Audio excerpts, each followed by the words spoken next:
The morning is cool, but it's going to be a hot day. Just like life.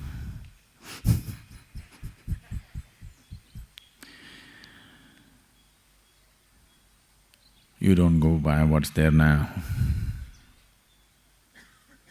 What's there now is all important in terms of experience. But what's there now is not an indication of what's going to be. Definitely not.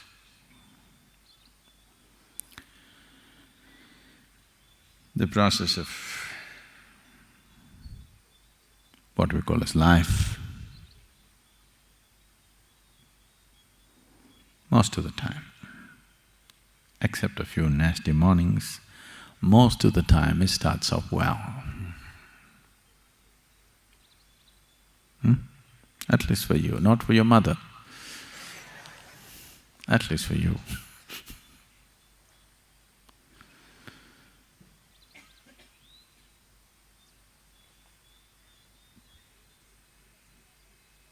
Not that everybody's life, something wrong has to happen. Some people have a good deal, some people have a bad deal.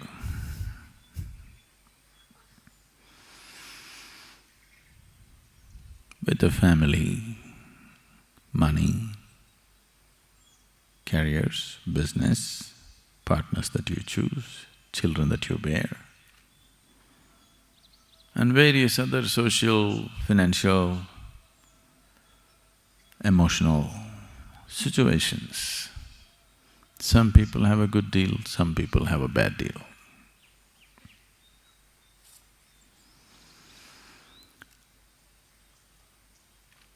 Good deal or bad deal is not the point. The point is this life serving the purpose of you moving on? Because no matter how much you try to settle yourself into the comfort of what is there right now, there is something within you longing to be something more. No matter how much you think you've given up everything, you renounced, or you become lethargic enough to live in a limbo, something within you wants to be a little more, and something, whatever you know best.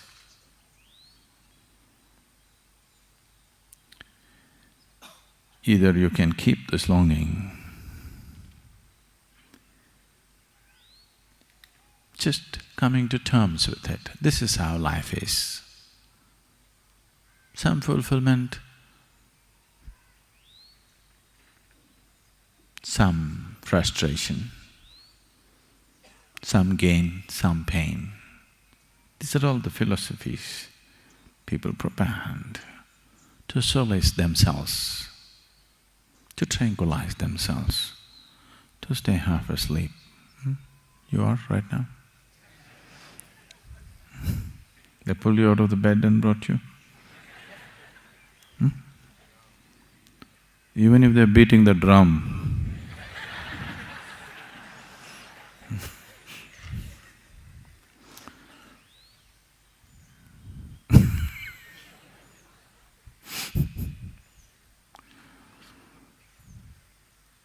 are you fully alive? I want to hear some lively sound.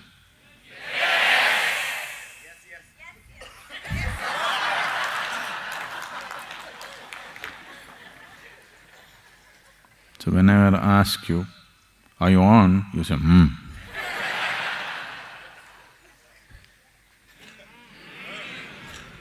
That's better.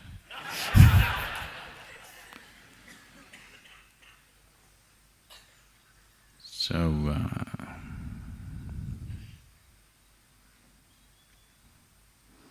bad deals can happen, not necessarily because you're stupid, not necessarily because you do something wrong. Bad deals can just happen. It can just happen, you know. A leg can break, a tooth can fall off, head can crack. Somebody dear to do you may fall dead tomorrow morning. Bad deals can happen just like that, not because of a mistake, not because of something, it can just happen. It's happening to somebody every day. Every day, somebody is having a bad deal, isn't it so?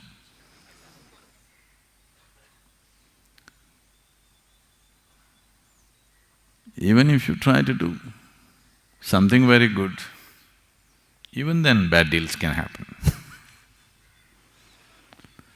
Many people around you claim they know how it will come.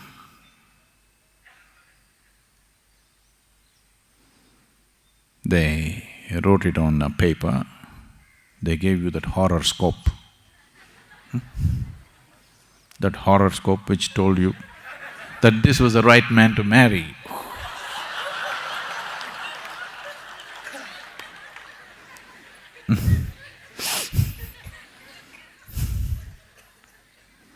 And in how many ways you discovered? How many ways?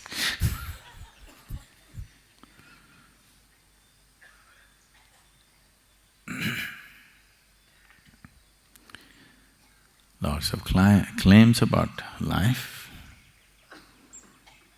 but still, what's going to be a good deal? What's going to be a bad deal? In the world outside, you do not know. Isn't it so? You know for sure?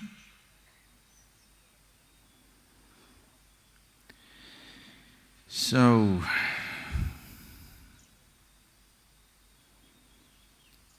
if you have substantial experience of life, when I say substantial, for most of us one is not enough. When we are reminded that there has been a substantial experience of life, going through the same game over and over and over again, then you will not long for immortality. You will want to see what's beyond life. Oh, is this because there's something wrong with life? No, nothing wrong with it. It's just that it's limited. But there is something here which does not like the limited.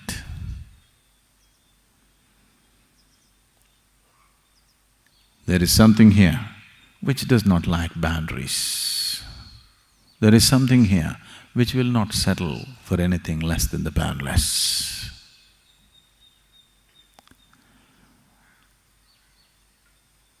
In the evolutionary process,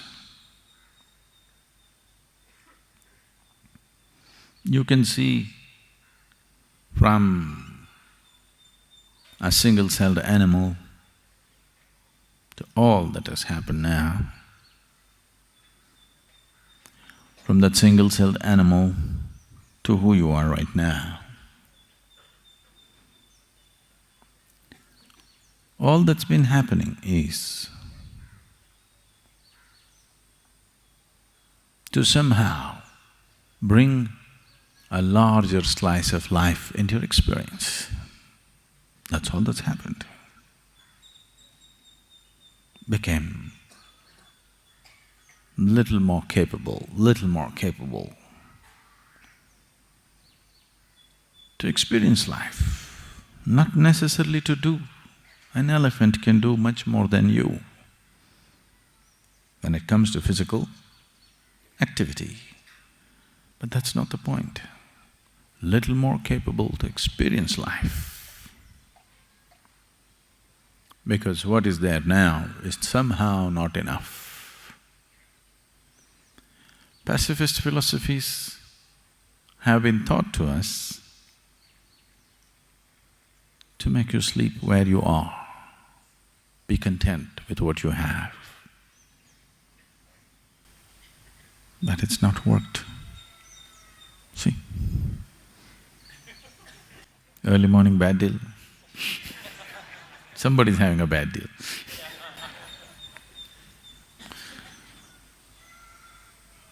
See?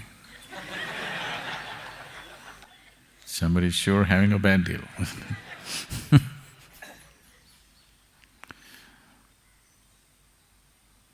Lost your child, lost your mommy. It's not a small bad deal, it's a big bad deal.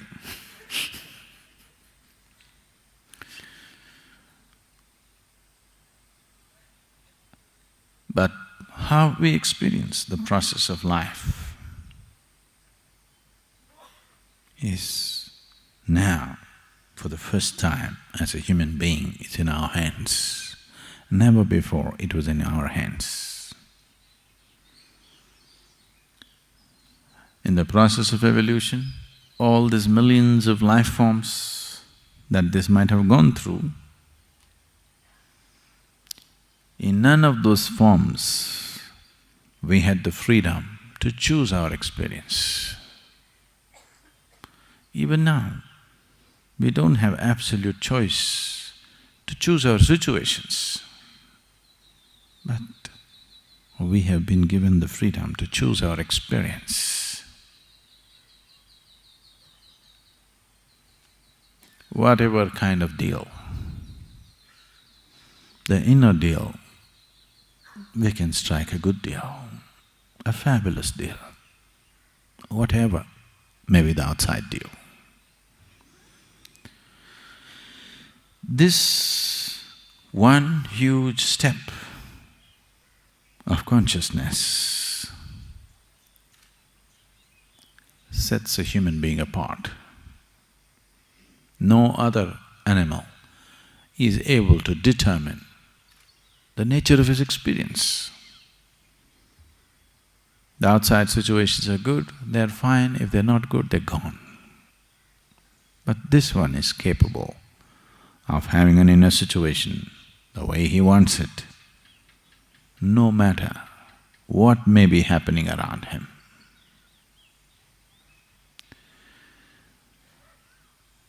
This ability, once this ability has come, if you exercise the choice of being conscious, it's a benediction. If you do not, it is magnified misery compared to any other creature on the planet. No other creature on this planet suffers the way a human being suffers, isn't it so?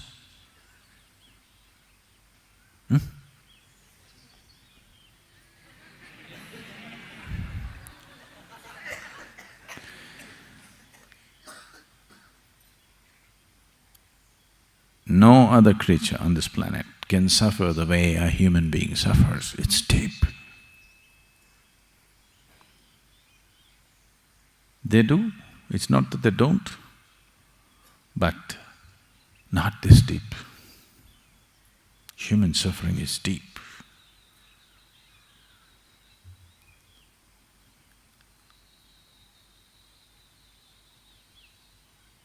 This suffering is as deep as it is. Not because life is suffering. A lot of people have come to this. So if life becomes very sweet and beautiful within you, the experience of life, the more blissful it becomes, more the longing for transcendence. People are always thinking, the suffering will seek. No. Those who are suffering, if you dangle a little bit of pleasure here, they will run after that. It's only one who is absolutely blissful, who will go straight in the path because nothing bothers him, nothing interests him. He's already in the most pleasant way a human being can be. Now he wants to go beyond, nothing else. Somebody who is suffering today, they say today, Sadhguru, I want mukti. Their idea of mukti is freedom from suffering? No. Mukti is not freedom from suffering. You cannot even seek liberation. If you are in some state of suffering, if you are suffering, all you will see, all you will seek is the sweetness of pleasure and happiness, nothing more. Because people went on talking about or lived their life and made their lives an absolute suffering, that is why this whole idea of heaven. Heaven is a bloody perverted place. For sure, isn't it? No? You heard some stories about heaven, how it is? You have or no? It's a bloody perverted place, there's no question about it. No sensible human being would ever want to go there. But the whole world, at least a large part of the world, is aspiring to go there. That's their idea of ultimate, unfortunately. Exaggerated quantities of pleasure. You should try it here, you'll get sick of it in no time. Because always it's been rationed. Pleasure has always been rationed to people. They think larger quantities is going to be better. Have a large quantity of pleasure and see, you will get sick of it.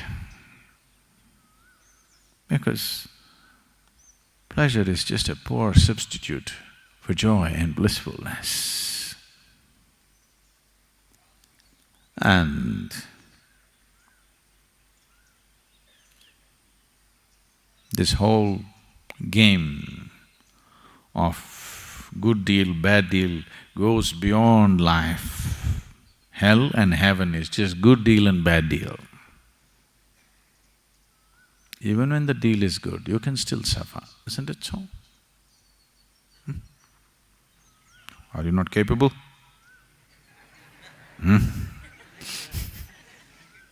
Even when the deal is great, are you still not capable of suffering?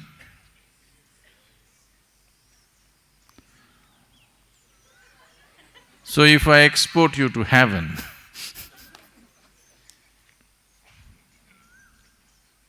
who told you this is not?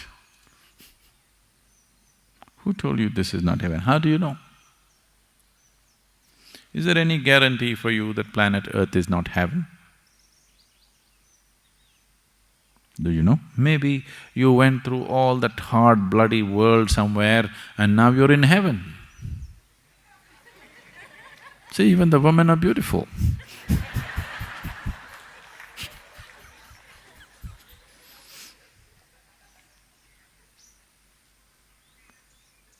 It could be heaven. No?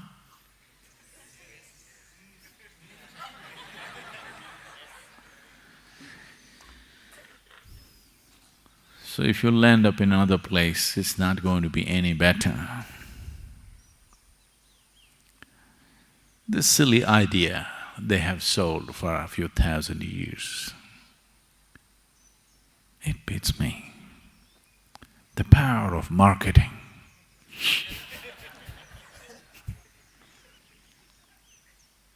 It's just impossible, you know, the power of marketing.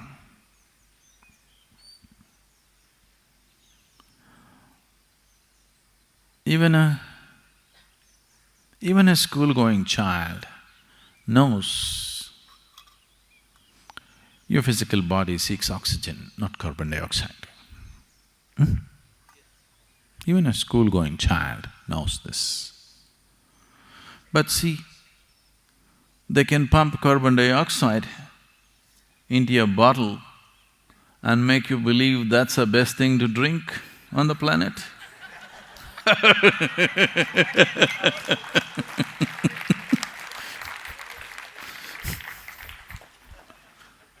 Power of marketing. Real thing.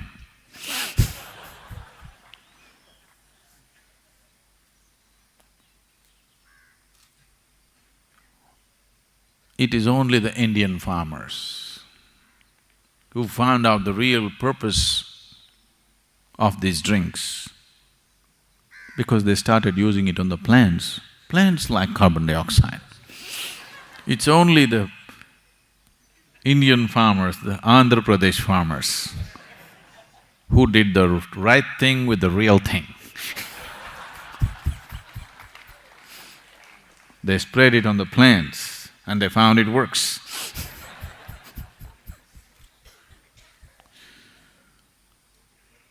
So, what can be sold to you if the marketing machinery is strong enough? Just anything can be sold to you. And too much junk has been sold to you, all kinds of junk. All kinds of junk. The general description of the heaven is such that I wouldn't want to go there.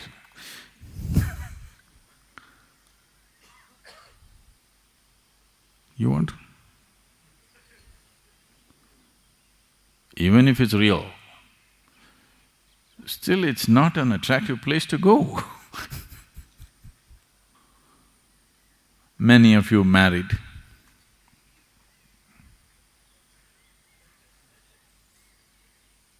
"12 wives, you want?"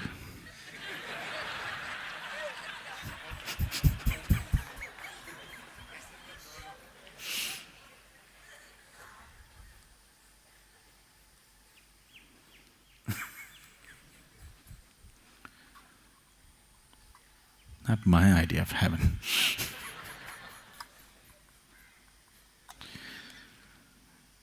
So, definitely, this was concocted in a truly perverted man's mind. There's no question. Somebody who is deprived, suppressed and perverted in his head, only such a man could devise heaven. And unfortunately, uniformly across the world, the general description of the heaven just about amounts to the same things. The numbers vary, of course, depending upon the female population who make it to heaven but about the same things.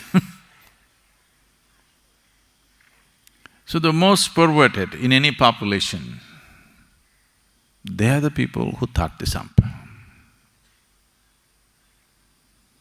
And because the perversion, when you're perverted, it gives you a tremendous sense of energy, always. See, if the policeman had as much energy as the criminal, there would be no crime. Policeman wants to go home and sleep, but the criminal is wide awake. Any kind of deviation from normal course of life process gives you an exaggerated sense of energy always.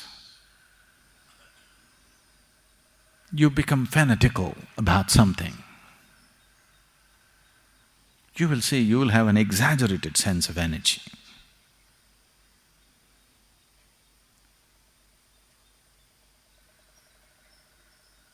If you become very loving, blissful, you'll have a great sense of energy, but it will not expend itself the way a perverted mind will do.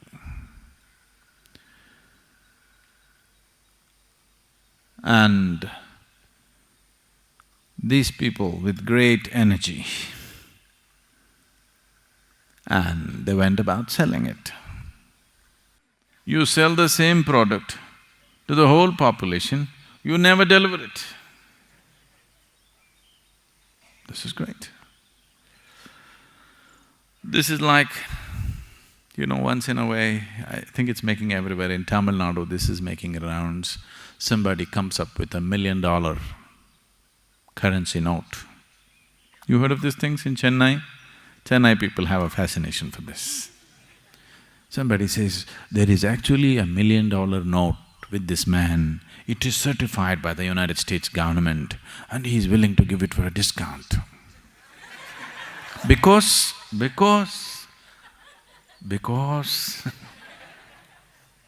he's going to give away $1 million for just 50,000 rupees. Because he loves you. And above all, he doesn't care for money. He just needs only 50,000. He does not need $1 million. Plus he's in a hurry. His wife died yesterday. Today he has to cremate. Some fabulous story. And if you pant, $1 million, nothing, no great loss will happen, you'll just lose 50,000, that's all. After all, you must take that much risk in life, isn't it?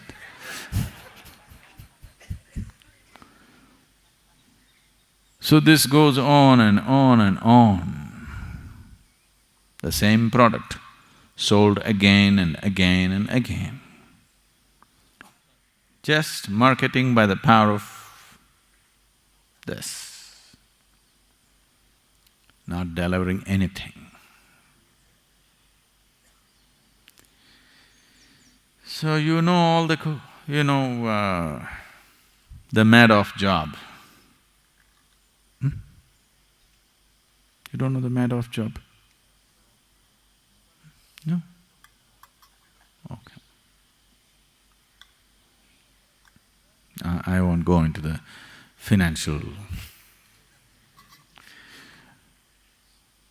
con jobs of recent times. Simple thing, keep a cycle going. As long as the cycle is going on,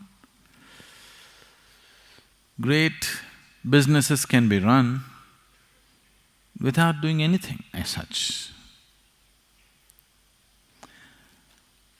Collect money from 100 people, only 10 people are due to be paid today.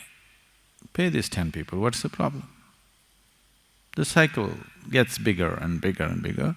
Collect money from 1,000 people and pay these 100 people, what is the problem? You don't have to do any business. You can just keep it going like this. One day you'll have a can in your hand.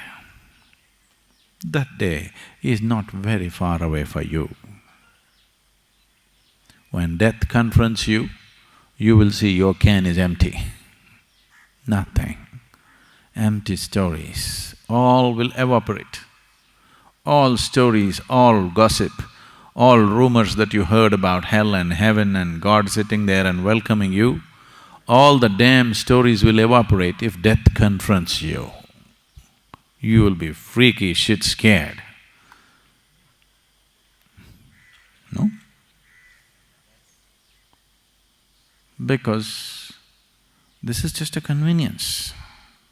It's just a convenience to believe that, this is a very beautiful thing. All the Hindus go straight to heaven.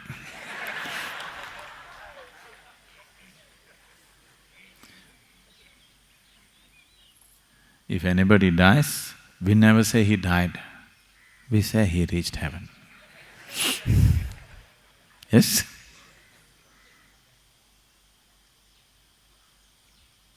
This is because everybody makes it to heaven because that's just another place like this.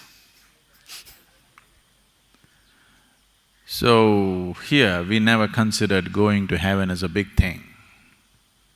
We said if you become free from the process of heaven and hell, only then it's a big thing. Going to heaven is not a big thing. If you're born in India, you go straight to heaven.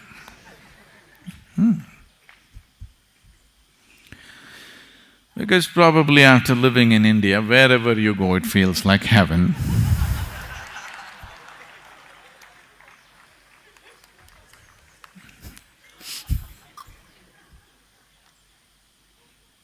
A lot of people are living in such conditions that wherever you send them, they'll think it's heaven.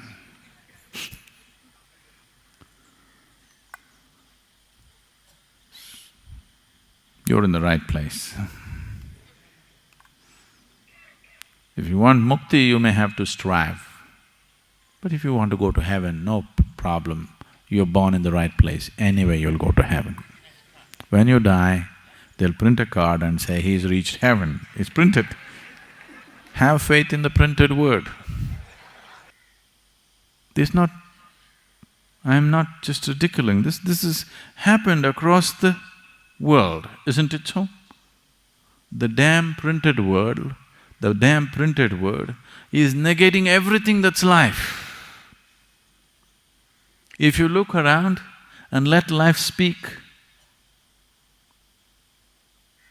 you will see the damn printed word is negating everything that life speaks.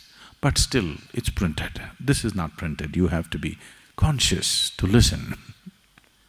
That's printed. Any idiot who is literate can read it.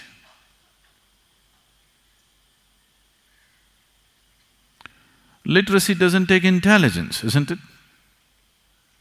Does it?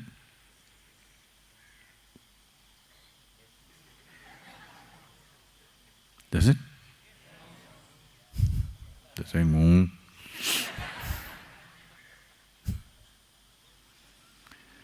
Literacy doesn't take intelligence. If you're born in a certain society, you become literate, isn't it?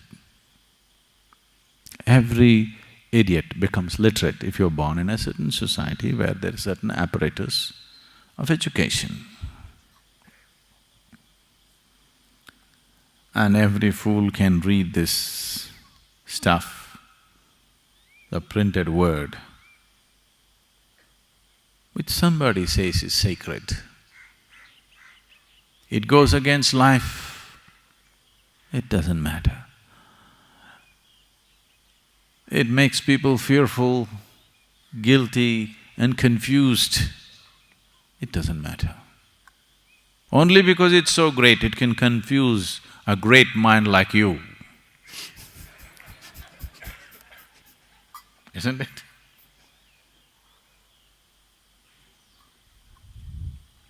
No. Causing confusion is very easy. Bringing clarity is another world. Bringing clarity into people is another thing. Causing confusion is very, very easy. It can be done.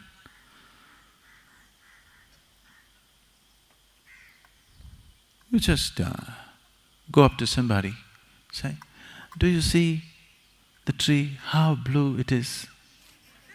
Say, what? What, don't you see? It's blue and don't you see the pink fruits?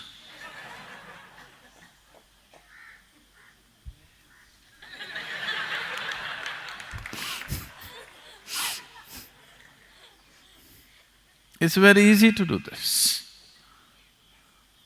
They've been doing it for thousands of years. See, if somebody said, this is a place of God, they should have demanded, put your life down here. They're asking only for 2 rupees. In ancient India, people themselves lived in huts, small shacks without any amenities, but they went about building grand temples. Grand, superhuman effort. Looks like something of the divine should have touched them, because their own lives did not matter. How they lived, they did not care.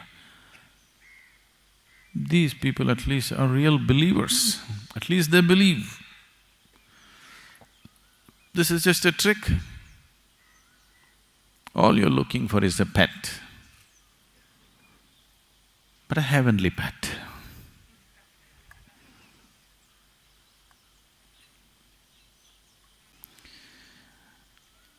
It is not that there is no meaning to this, it is not that there is no basis to this. It is just that the way it is done If these devices are just ways of bringing about a constant sense of devotion, if these devices are only a means to make a human being sensible, I can understand. 1,000 years ago or 10,000 years ago, maybe this was the only means they had. That's okay.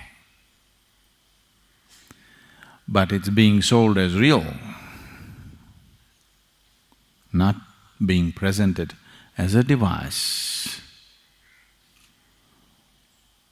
then that becomes a problem.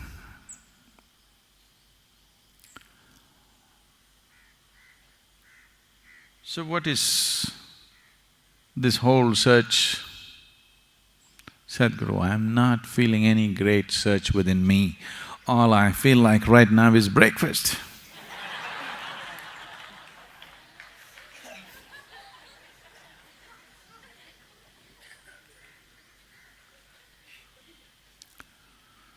Yes.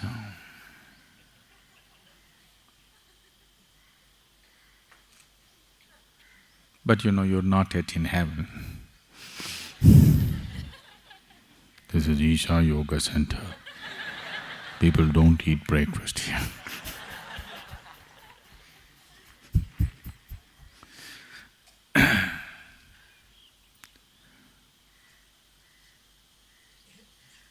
Why can't we just enjoy the mundane?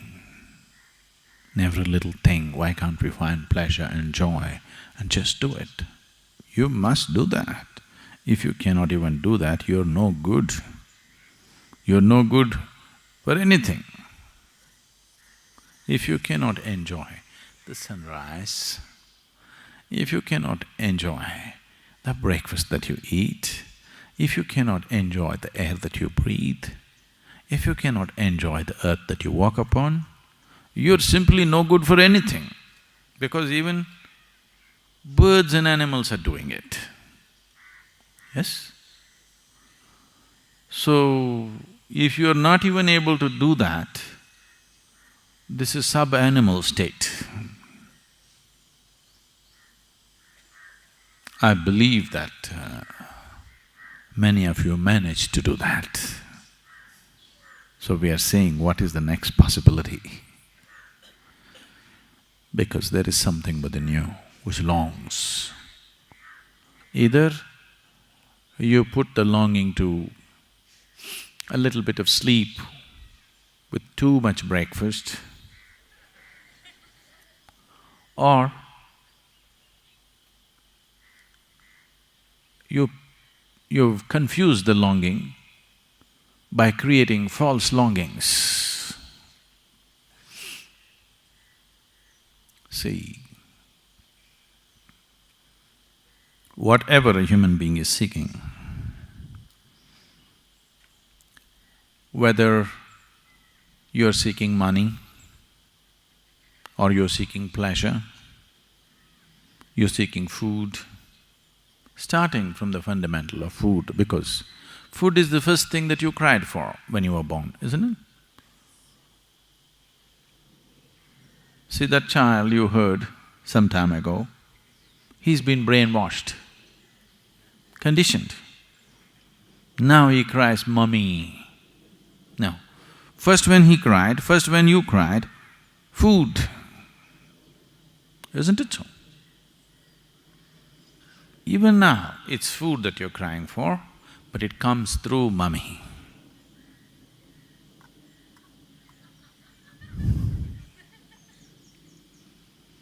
So starting from this fundamental longing for food, what is the longing for food? One thing is the physical hunger, nourishment, but beyond hunger also you're eating, isn't it? I can see.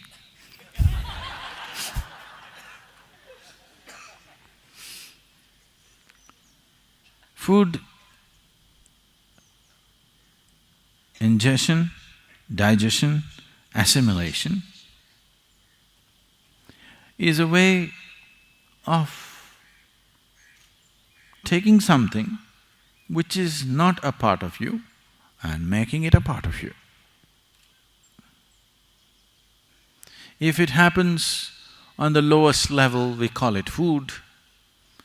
If it happens on the highest level, we call it yoga.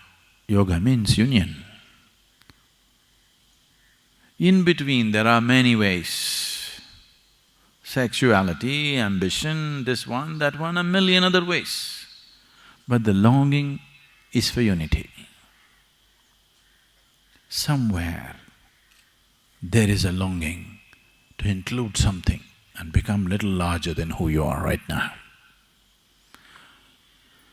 Starts with that fundamental cry of a child just born, which is just basic about food, then various types of cries will happen along the way. All these cries are confusing the fundamental longing to include, the essential longing. Hello? The essential longing is to include. By eating, by possessing, by conquering. These are all the crude ways of doing it.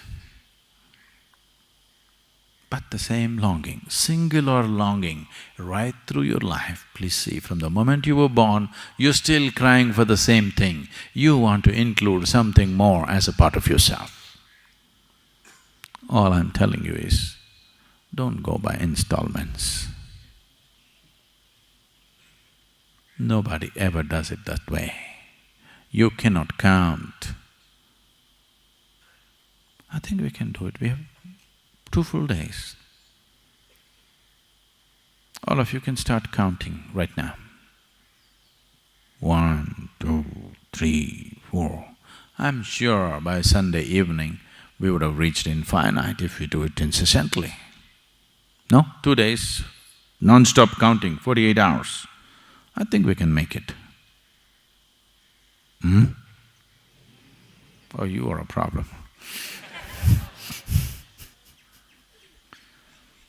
2 days of counting will get you to infinite?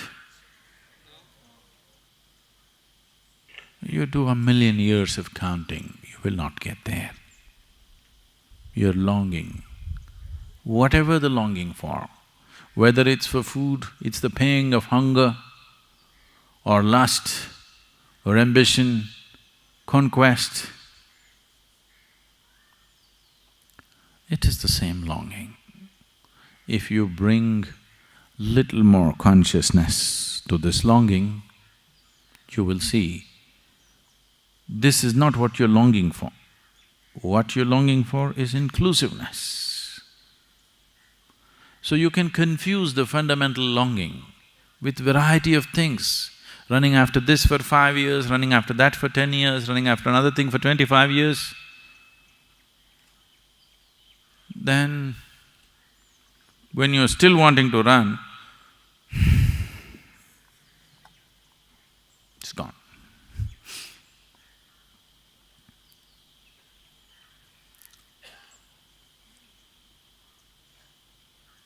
A 94-year-old man in Kentucky.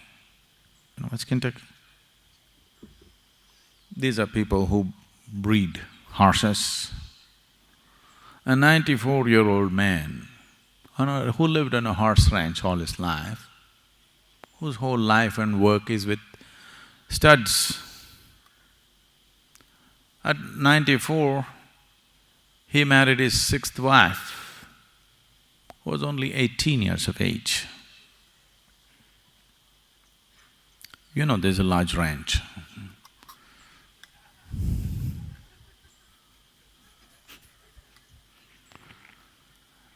So,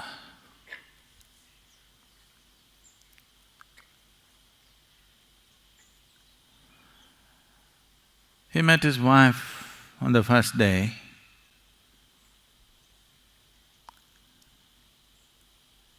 and then he asked her, "See, do you know what we are supposed to do?" Just like Adam. "Did you talk to your mother? Did she tell you some facts about life?" She said, "No, I did not speak to my mother. I do not know any facts about life." Then he said, "I think I know, but I've forgotten."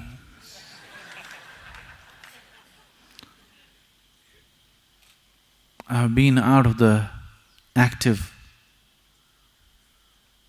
involvement with the range for the last 10 years and I've forgotten. You've forgotten, but still the pattern has not stopped.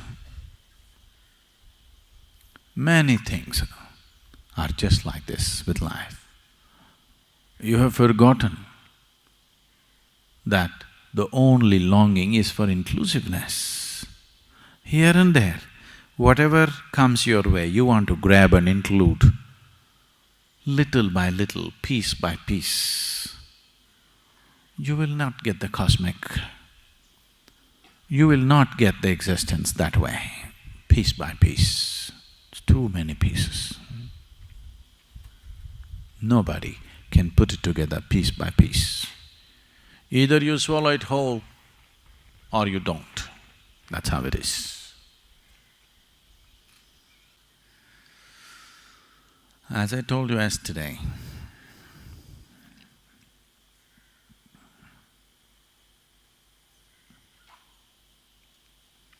you must… every step you take, every breath you take, I want you to see that whatever you're in touch with now, this planet, the air that you breathe, the sky, the mountain, everything,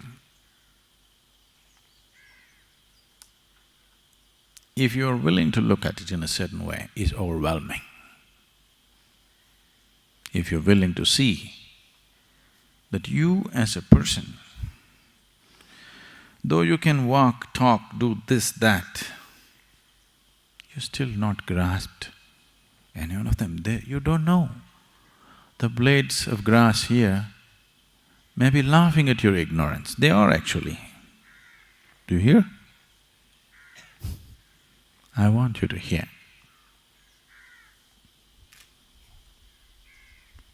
Because that's how it is.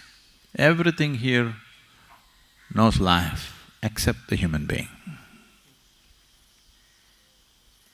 Because he was given the power to transcend life, he has chosen to go under. He was given the freedom, not just to be life, he could go above life, but most of them chose to go below. They're not even enjoying life as a tree is enjoying life. It only suffers if it has a bad deal. You're capable of suffering a good deal. No breakfast is a bad deal, but there's lunch coming at 9:30, that's a good deal.